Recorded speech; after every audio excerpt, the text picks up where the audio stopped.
Sveiki, draugai. Plaunu mašiną. Žodžiu, skaitau žinutės, kurias administratorė persiuntė. Ir žmonės, kiti rašo, kodėl stumi ant žmonių atlyginimų ir panašiai ant žmonių. Įjunkit mąstymą. Niekas ant visų nestumia.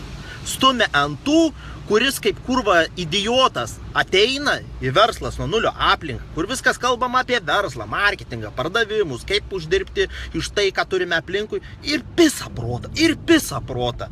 Tai blėt, atsipeikėkit, kurva, kam liežuviu malti, jeigu tu patirties tame neturi? Ar jau ant tiek kurva glušai esat, ką? Kaip kurva, kaip kriaušę, pakabint kurva ir attarabanint nahui.